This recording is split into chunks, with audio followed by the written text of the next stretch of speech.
Hello and welcome to Views on News. I am Jawad Tehami. As the federal government is going to unveil the federal budget for the next fiscal year 2023 and 24 tomorrow, Finance Minister Senator Sardar launched the Economic Survey of Pakistan of the outgoing fiscal year 2022 and 23.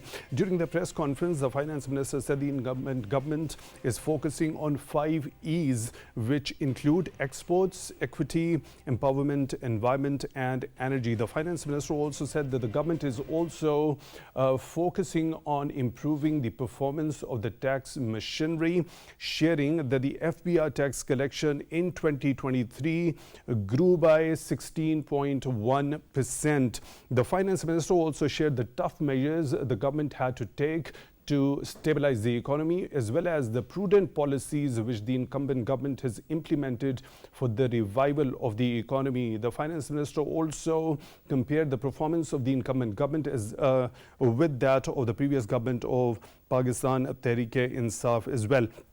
Now, the Finance Minister identified 5 key areas in which the government is already focusing and is also planning in the future to focus on, which include agriculture, information technology, exports, revenue, and public sector development program. The Finance Minister also said going forward, the government has also set the target of GDP growth rate at 3.5%. Let me quickly bring in our panelists. We are honored to have been joined in the studio by Mr. Faheem Sardar. He is Senior Policy Specialist at the National Security Division. Mr. Faheem Sardar, thank you very much for taking time out for Views on News tonight. We really appreciate that.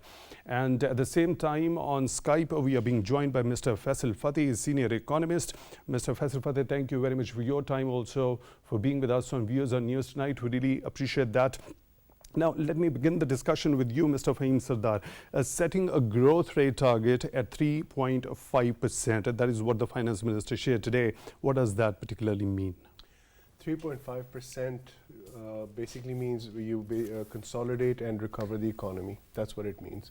It's not the growth rate that Pakistan needs, which is above 6 to 7%, but this is the interim period that we need to sort of recover from the floods, from the excessive inflation, from the problems that we faced in this fiscal year, which has been a pretty tough year, to be honest. The government did the best that it could. And when we talk about 3.5%, we have to bear in mind it's from 0.3%. They're planning to jump more than 11 times of that growth. So the economy will be consolidating. That's what's expected. The economy will be getting back on its feet. It takes time. And from there into 2025, it's expected to grow faster than this. Right. Let me take Mr. Fateh's view on this particular thing. As Mr. Fateh, the Finance Minister says for the next fiscal year, the GDP growth rate target is set at 3.5%. What's your understanding of that? Does it mean the consolidation and the recovery of the overall economy of the country? Well, I guess that is, I can say, as nimble of a target as you can get given the current conditions that we have, the economic conditions we have. We have huge issue whenever our growth starts picking up. Our current account deficits goes through the roof, and then, we have shortage of dollars, foreign currency, we have to go to the borrowers. So I guess 3.5% is something that is doable. But major question is what kind of economic reforms, whether it is fiscal, whether it's structural, what kind of reforms we are talking about? Because yes, even if we get 3.5% next year, yes, we consolidate, yes, we get a good base year kind of a thing. What we are going to do next with it? So I'm more looking towards, next 5 years or maybe next 3 years. What's the plan there?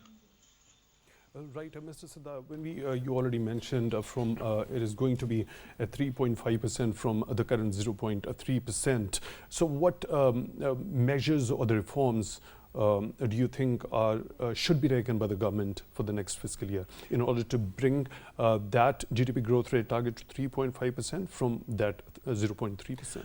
The government is going to be taking the 5 E's that it's talked about, and they're going to try to implement them on the ground. The first is exports. Exports have to be shot up. They don't have to be increased, they have to be shot up.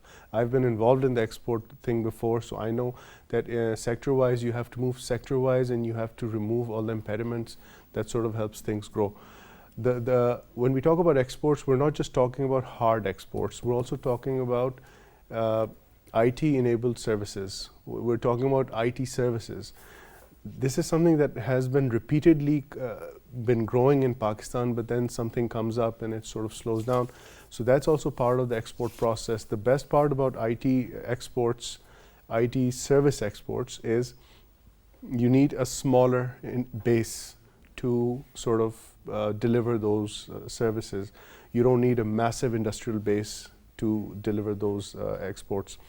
Having said that, when you talk about environment, when you talk about equity, when you talk about empowerment, and there's one more point, that all of these things will be translated one way or another onto the ground.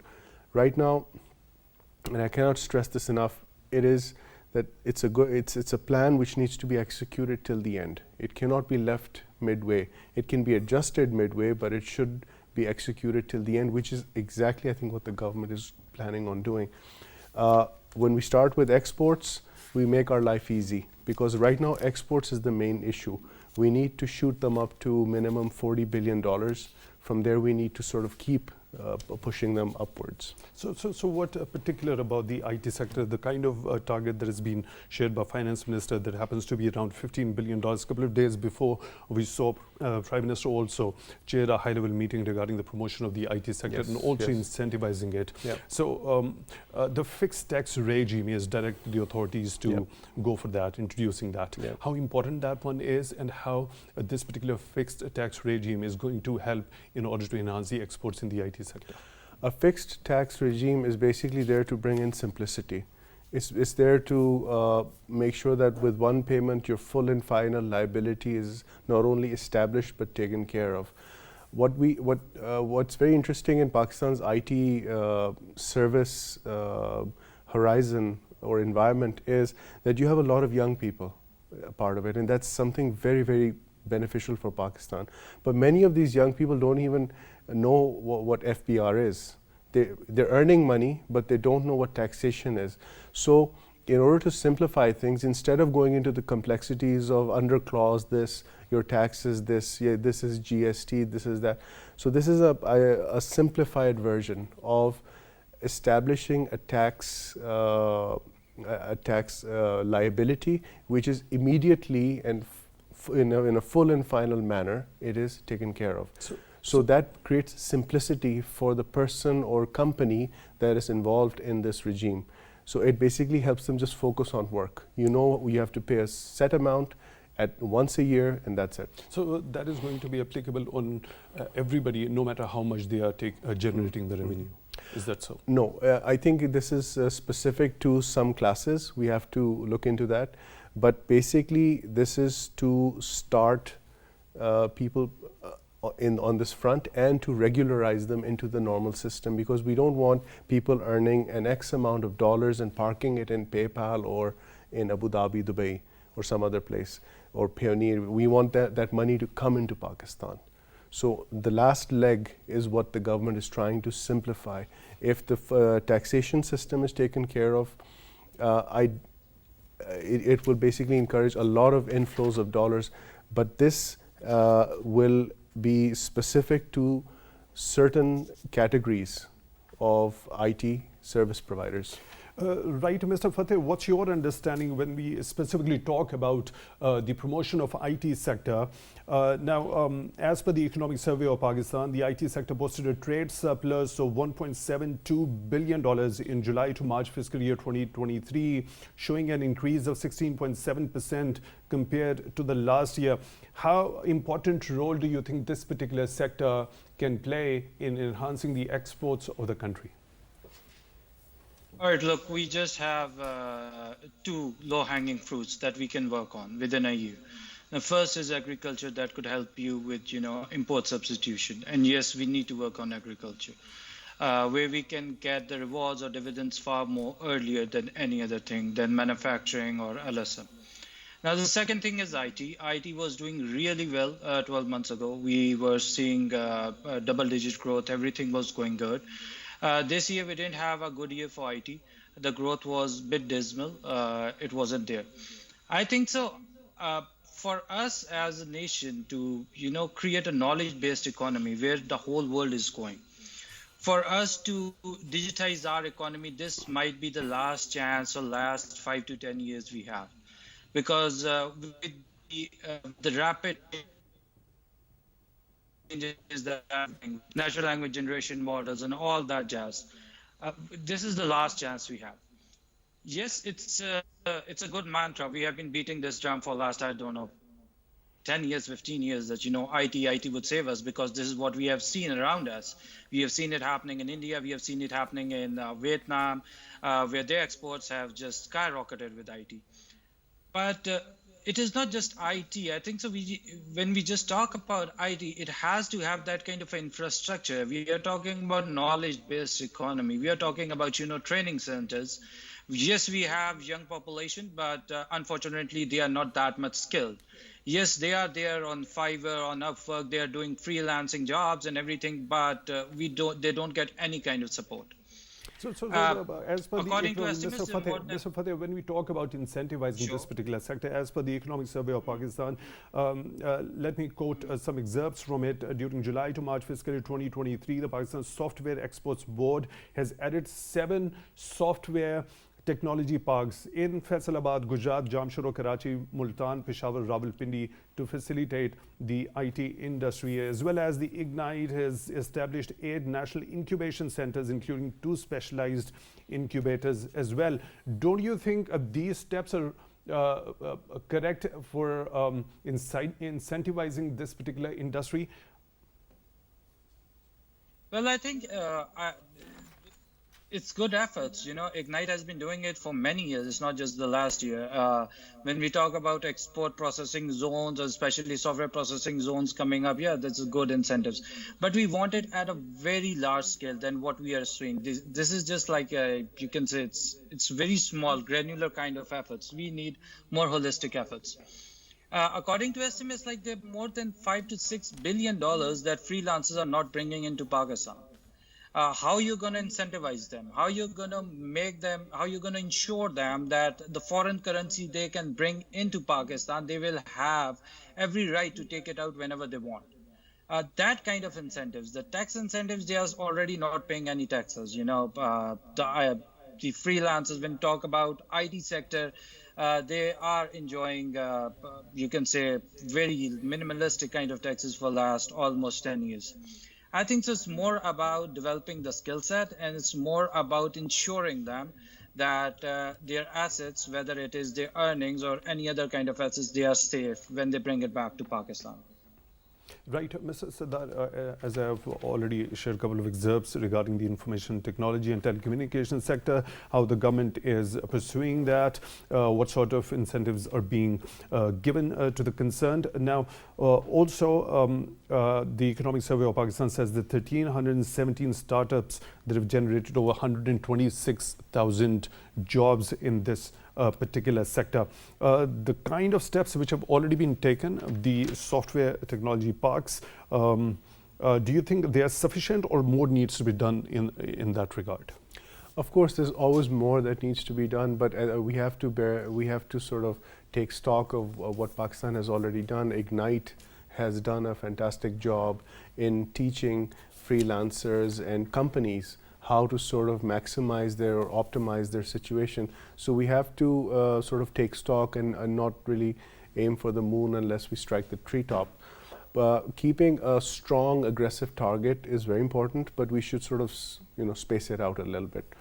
Given the fact that we've had a tough year, given the fact that there's been a lot of stuff going on in Pakistan, and given the fact that the government has done the best that it could in this circumstance, when we talk about a subject like IT services, we sort of need to we need to sort of gradually push it upwards. Right now, if there are 2 regulatory problems, one of which is that the dollars coming into Pakistan, how do they come in, under what scheme? Secondly, what is the taxation liability, which has partially been taken care of by as you had brought up, the slab system. I call it the slab system, the single slab system. Now, if these things are taken care of, then we just need to let the people work. Just let them work for 6 months. We shouldn't tinker with the system too much. Organizations like Ignite are there to help guide anybody who wants to. In fact, they recently launched a very interesting program in which they were sort of telling people how they can maximize their efforts. Whatever they're doing, they can sort of, improve it just a little bit more. So those efforts are there, but a lot more needs to be done. Pakistan needs, according to my professional analysis, Pakistan needs exports of minimum $60 billion to be very comfortable. We are standing at close to in the 20 billions, late 20, 28 billion or something like that, and that's not going to be very good for us. We need to keep pushing it further up. Pakistan is a nation of 250 million, which, to have an export threshold of, let's say, 30 billion, everything included, is really not good enough for us. But we can. The good news is we can push it further upwards. But I stress that whatever plan we make, we have to follow it to the end. We cannot just leave it halfway. Even IMF has said on so many occasions that they talk about reforms, financial reforms. We did start those reforms, but sometimes we just change our direction or something new comes up. We need to carry out our plans to the end. And in the interim, we need to see if we're doing the right thing. We cannot rely only on IT. IT is one very easy thing that we can focus on because it's already there. We have our industrial base, it's there. The industrial base is slow right now because of the high interest costs, high electricity costs, high gas costs, because there were costs, for example, were provided to some of our major sectors at comparative rates. So we just sort of need to reintroduce those. We need to introduce the remittance loyalty program again so that the remittances start coming in. Right now, we should not overreact to a specific administrative issue. We have to fix that first, and then we have to let the markets settle down. Then we can establish that if these targets are good enough or not, but it's quite understandable that we need to have aggressive targets but spaced out. Right, Mr. Sardar, when we talk about agriculture sector, the other sector Mr. Fateh has also mentioned, as you also mentioned, the IT sector happens to be the one part. There should be a focus on industry also, reducing the energy cost, as well as when we talk about agriculture, the numbers, the statistics which have been shared in the Economic Survey of Pakistan, agricultural sector growth overall 1.55% as compared to 4.7% last year. Now, when we talk about crop sector growth, it's minus 2.49%, 8.19% last year. So specifically, when we talk about the wheat production, maize production, and sugarcane production, they rose as compared to the production in cotton and rice. They reduced. What do these numbers actually imply? What they imply is basically that the floods that came into Pakistan had some unforeseen effects, which some of them were positive, many were negative. What it implies very directly is that our weather is changing.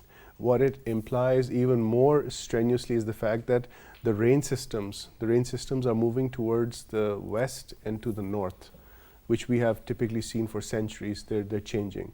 So we need to adjust ourselves very quickly. Karachi, just by the way, I've started thinking that Karachi will eventually become a tropical city because of the rains that we get every year. This never happened before. It's become a very regular feature. So we need to adjust ourselves to things that are quite obvious. Having said that, when it comes to crops, of course, we had a horrible year. We had floods which were unprecedented. And that is the major reason that we had negativity. Otherwise, we would have seen more positivity. But those floods perhaps brought something positive as well, which was the growth that we saw. But not all of Pakistan was flooded. A lot of Pakistan was flooded for a period, and much of it receded. Having said that, we need to immediately put in what we refer to at the National Security Division as defensive economic measures to sort of counter these changes, so that we can adjust to them based on our will. Right. Mr. Fateh, what's your understanding of these numbers as per the Economic Survey of Pakistan regarding the agriculture sector? Do you also associate the reduction in the production of certain crops with the climatic changes? Of course, look, as I said, we have two low-hanging fruits, right? One is agriculture and one is IT. When we talk about agriculture, there's no doubt the weather patterns are changing. It's not even now debatable. It's almost proven, as good as a scientific fact. Due to climate changes, the weather patterns, the rain season, everything is changing. That being said, last year, unfortunately, we had massive floods, and yes, we, especially our cotton crop, which is, main crop, especially in Sindh, it has taken a huge beating. Going forward, if we say regarding agriculture, we need to have a short-term plan from a year or two. In that, it is just more about providing financing to farmers, maybe a little bit supply chain issues that we can fix, get a better quality seed or something like that. But going forward in next 5 years, we need to have a more holistic rather than these small, or we can say small myopic kind of efforts. We need a more holistic effort. We are losing our agricultural land due to horizontal expansion in cities, due to expansion in population. We don't have any kind of zoning where we say this is the agricultural land, it's going to stay there. The numbers that we are seeing even in this year is because there is still expansion in livestock. That is one sector that is growing. We have seen many companies, even international companies, coming in and investing into livestock, which is pretty good.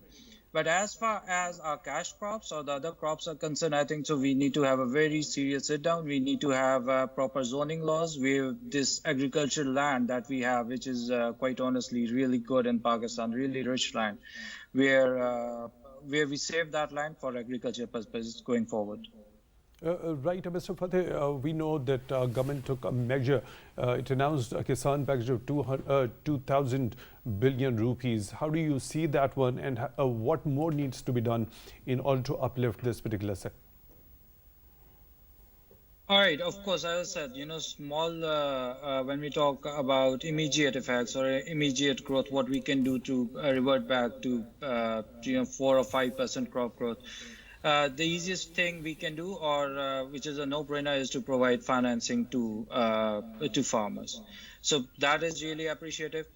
But I think so more than that, the other issues are more structural. If we talk about cotton, the cotton seed we have in Pakistan is more than 40 years old. We have so much in world, the BTCs, they have improved so much. They don't have these kind of issues what we have, the kind of crop killer insects that we get. I forgot the terminology for that. For last 40 years, we are still on the same kind of seed, and we cannot import it because we have tried it a couple of times. It didn't work out. So going forward, if we look at overall, we have one of the lowest per acre yield in the whole of the world, whether it is in sugarcane, whether it is in wheat, in everything. So yes, that requires a more holistic approach. We are talking about having better seed, better irrigation system, of course, land that is protected for agriculture. Right, Mr. Sardar, your understanding how to uplift this particular sector? Agriculture is a critical aspect, and we need to break it up into little pieces. One of the solutions that the National Security Division gave was microfarming. It is we sort of need to understand where the demand is coming from and what kind of demand we are facing. Pakistan is importing pulses which we eat on a daily basis. We are an agricultural country, and we imported more than $500 million worth of pulses. We can grow it ourselves.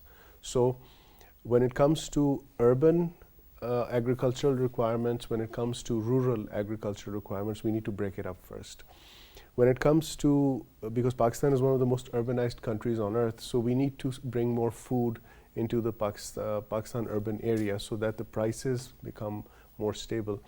It's a long drawn out process, but the simplest solution that we can do in the urban areas is to implement the microfarming concept, which is very similar, which is linked to the PARC garden farming concept.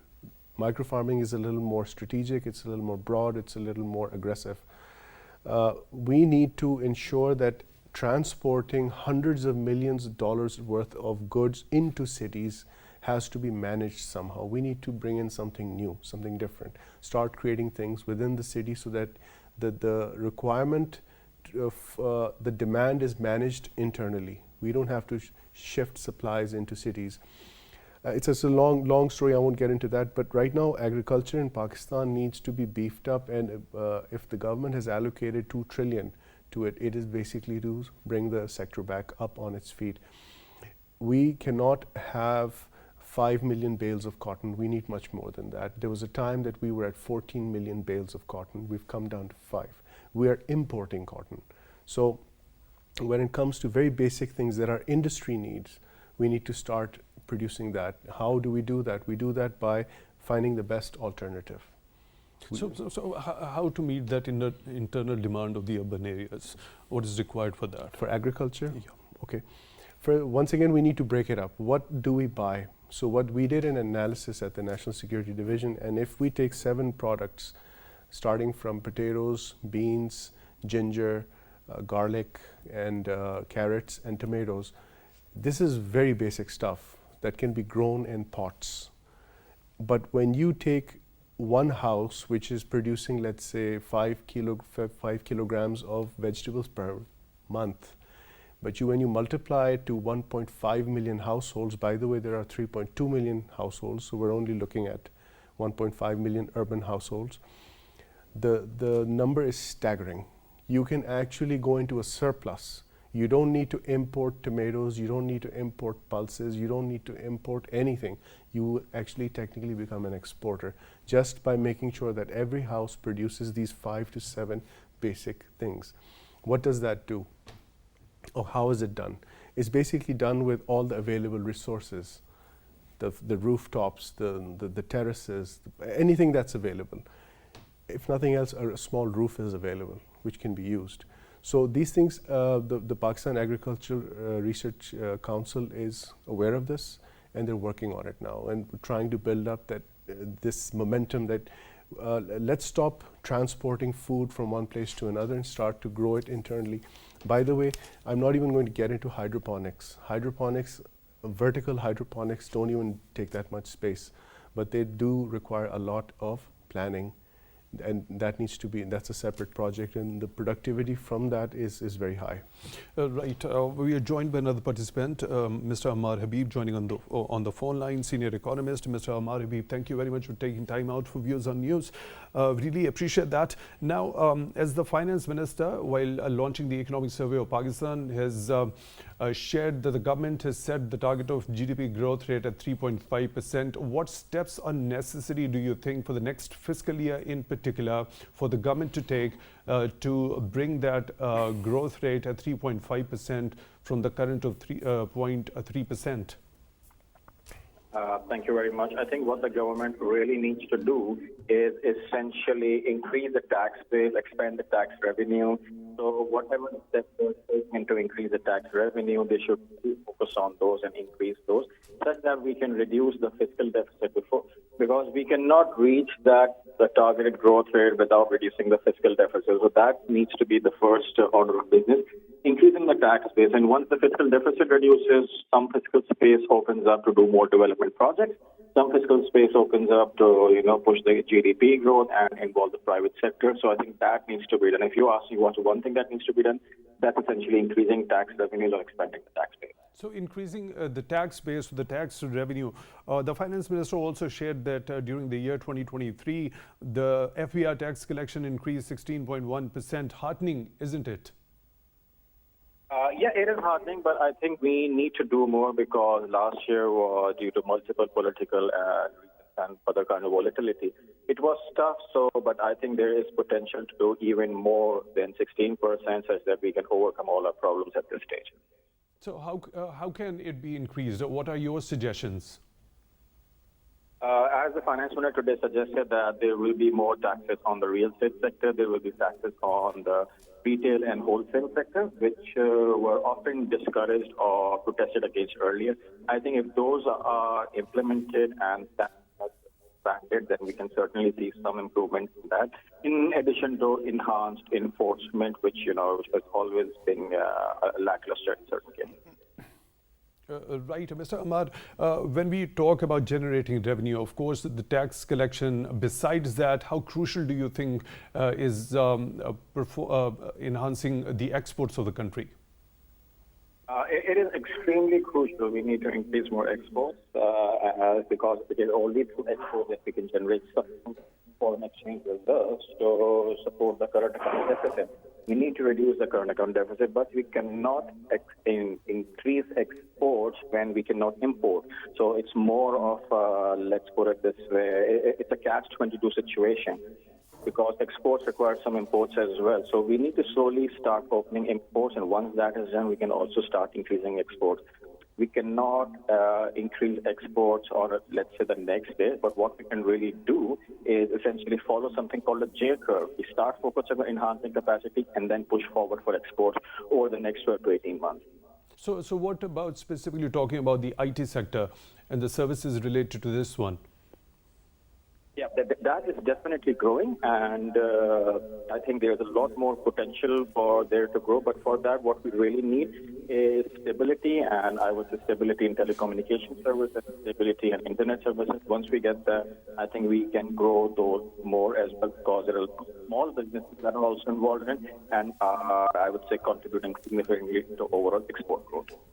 Right, now let's specifically talk about the numbers which have been shared in the Economic Survey of Pakistan regarding the agriculture sector. What do these numbers mean to you?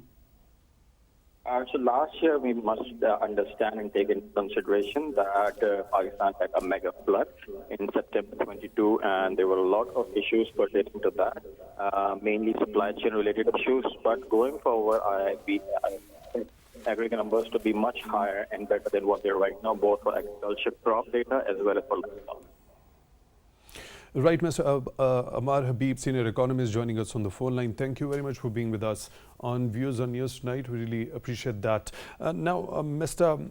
Fateh, when we talk about the public sector development program, the finance minister has shared that it is going to increase to 1150 billion rupees for the next fiscal year. Now, the Prime Minister had earlier also said that it is very important to increase the PSDP from the current of 700 billion rupees in order to generate employment and also spur the economic growth. This number, what's your understanding of this? I think it's a decent number. Look, PSDP spending, it really has its impact, even though there's a lot of you can say the trickle-down impact may not be that much, but overall growth impact, it's a lot. Your tax collection increases with PSDP and employment generation, of course. You can see the biggest spender in our economy is the government, right? We don't have that kind of economic infrastructure in Pakistan or the ecosystem where the private sector is the biggest spender. So for PSDP, I think so it's a decent amount of money. I think so it should be able to at least, add 0.5% to 1% of GDP growth. If we are able to spend 1100 billion, if we are able to disperse that amount, it should be able to give us around 1% of GDP growth next year. Right. The finance minister also said that food and water security, enhancing the physical assets, will also be done through the PSDP spendings. What does that mean? I think so. That is our basic needs. Unfortunately, we are still looking at, food security, water security, though it is, it's not that it's not important, it's imperative. And with our kind of population growth and what we are seeing, the changing weather patterns, as we have discussed at length, food security comes from agriculture. And for water security, I think so 1 year or this PSDP spending is too little. We are talking about small scale dams maybe, but for the large scale dams, the projects that have already been started, they need to be complete. They need to be completed whenever their time is. And they need the work on those dams should be done without any kind of hitches. That being said, yes, both are important kind of issues. Both are very important to our overall security, our national security. I think so these are right areas to pick for PSDP spending. I wish a little bit more on higher education or education as well.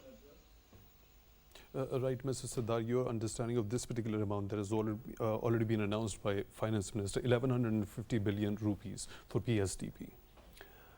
PSDP is basically there to spur the economy and to ensure that it's like an investment in the economy. And if you get a 0% return, that money is technically safe, but we're trying to get more than 0% on that. PSTP is typically broken up into projects, and of course that happens province-wise.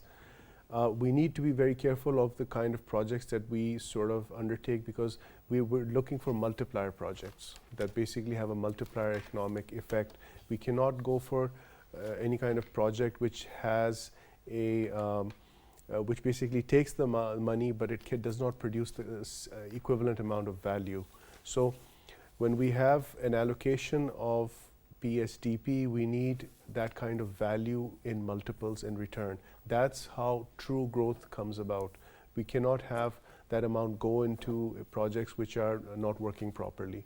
So I guess it'll be more a question of planning and how things are basically prioritized, in which specific projects are given more funds at the earliest so that they can start. We're looking for multiplier projects. So what do you understand of this food and water security enhancing physical assets will be done through PSDP spending? I think, as I said, it's a multiplier concept. You're trying to kill three birds with one stone, which is quite logical and it makes a lot of sense. To institute projects which not only give water security, food security, as well as economic growth in the same flow, I think that's very logical. That's what we need to start doing. We need to start clubbing up things instead of looking at things independently. Everything has a security perspective, everything has an economics perspective. Best to take it together, best to move it together. So if, for example, if any kind of new agriculture project is brought in under this PSDP thing, it of course touches upon food security, it should touch upon water security one way or another, but it should also be spurring the economy one way or another. So we're looking at three different targets, but from the same project. That's the best way to move forward. So by bringing them all together, the three different projects, don't you think it's a smart move? It is. That's exactly what I felt and what I said, that we have to move towards multiplier projects. Multiplier projects, I just want to repeat, are those projects that have multiple positive effects. One allocation, one project should have multiple positive effects. That's typically how it's done throughout the world. It's nothing new, but I'm very happy to hear that we're at least converging those points. Right, specifically talking about the energy sector, the statistics which have been shared in the Economic Survey of Pakistan. During the press conference, the finance minister, by the way, said that by 2025, we'll shift our energy needs to 25% on green energy. How crucial is that? And this 25% on green energy by 2025%, do you think it's practically viable or achievable? It's extremely important and it has to be done. It should have been done yesterday, to be honest. But because we have a lot of hydro capacity, we need to revert back to hydro capacity. You see, our energy infrastructure, it has a lot of fossil fuel appetite. And even the National Security Division has given an alternative to this fossil fuel, which is a long story. We won't get into that. But having said that, energy is a continuous requirement. Energy does not diminish overnight.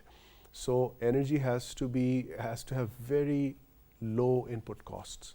Pakistan's energy is quite expensive, electrical energy, if we look at it, because we're importing a lot of oil to burn it to produce electricity. So when that comes under the head of the thermal, right? Yeah, exactly. The thermal capacity, which is around 58.8%. Yeah, more than that, I believe. And when we shift towards renewables, they're typically easily available under natural circumstances, when it comes to sunlight, when it comes to hydro, or when it comes to perhaps some other form. We also have to focus on nuclear, but that's a separate issue. When we talk about renewable energy, the bottom line is the cost has to be less than what we're paying right now. And there's a huge debate that hydro is expensive. Hydro is not expensive. Hydro projects have lives of more than 100 years. So when we are going to analyze them on 30 years, they look expensive. They're actually not expensive when you look at their actual age, which is sometimes 100, 150 years. So when we talk about solar projects, there's this concept that the equipment is very expensive. Yeah, so what? But the production is cheaper. So we have to look at the cost effect, and we have to reduce our input costs as soon as possible. So when we specifically talk about the solarization, Do you think Pakistan can produce or manufacture the solar panels by itself? We have already had the discussion with the panelists in a couple of other shows also regarding the production of solar panels. Does it seem difficult for Pakistan, or do we have to import solar panels also, firstly from abroad? I think firstly, taking the last point first, I think we'll have to import those panels because we're not producing them. If we were producing them, this would be a different equation. And to be able to produce things on your own, one has to set up an ecosystem in which those things are created and then consumed. I mean, if you create something, it has to be consumed as well. So setting up the industrial base is, I think the government is looking at it, but that will take a slightly longer process.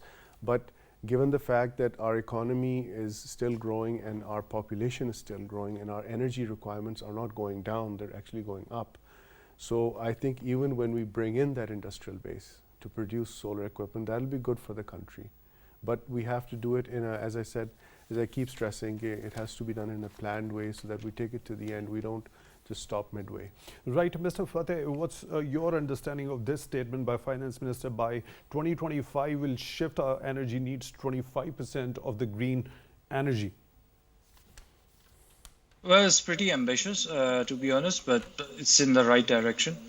Unfortunately, in our country, there's so many fires. We are fighting so many fires at the same time. It's good to be ambitious as well. I think so. Our energy cost is we have one of the most expensive energy in the region, what we are giving to our industry, what we are using as household. And yes, this is about time that we have to shift to green energy, to renewable energy, to low cost energy, not only just green energy, it has to be low cost. When we talk about solar panels, of course, we need to have that kind of ecosystem in Pakistan. Currently, we don't.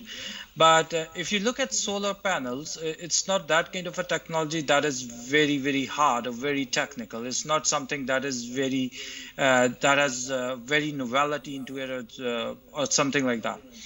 So I think the solar panels, of course, yes, producing, I think so when we talk about this whole ecosystem, the difficult part is producing lithium-based batteries or where you're going to store that energy.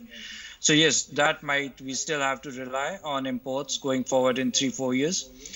But it depends how we are going to do that, whether it's just solar. We are in that region of the world where we receive a lot of sunlight throughout the year. When we compare ourselves to Europe, when we compare ourselves to North America, all the Northern Hemisphere countries. So the potential, the amount of energy we can generate through solar is enormous. As I said, 25% through green energy, well and good enough. Even if we get, anywhere to 18% to 20% till 2025 or even 2026, that would be great because our energy mix would be good. And we should be able to have reduce the cost of energy that we are providing to our industry. Right, Mr. Fateh, the government has already taken some initiatives. As the Economic Survey of Pakistan, the government approved the framework guidelines of the Fast Track Solar Initiatives 2022 on October the 18th, 2022. Now, the key pillars which have been shared in this survey include the substitution of expensive imported fuels with solar energy and solar generation, 11 kilowatts feeders and solarization of public buildings. In fact, the solarization of public buildings a couple of days before, the Prime Minister chaired a high-level meeting regarding the energy-related budgetary proposals in which he was told that 4 phases of the solarization of the public buildings have already been completed. Yeah, it's pretty heartening. It's pretty, it's good what's happening. But I would still like to see the whole holistic plan. What we are going to do to the thermal power generation that we already have installed in our country with this kind of economic growth that we are having, and hopefully it will turn around. But how we are going to change this mix, and because most of our installed capacity, we have to pay no matter what, whether we are buying electricity from it or not, right? The rental power purchasing agreements that we have, and they are all in dollar amount. So yes, we might be saving some amount by substituting fossil fuels. But going forward, how that that mix works out, what kind of holistic policy government comes in, and what kind of economic growth is required so that with 25% or whatever kind of a percentage we come up with, our mix is so ideal that the overall cost of electricity or overall energy cost is reduced for the industry. Right, Mr. Faisal Fateh, senior economist, joining us on Skype. Thank you very much for being with us on Views on News tonight. We really appreciate your time. In the studio, we were joined by Mr. Faheem Sardar. He is senior policy specialist at National Security Division. Mr. Faheem Sardar, thank you very much for your time also being with us on Views on News tonight. We really appreciate that. With that, we come to the end of today's Views on News. Till the next one, take good care of yourselves. Thank you for watching.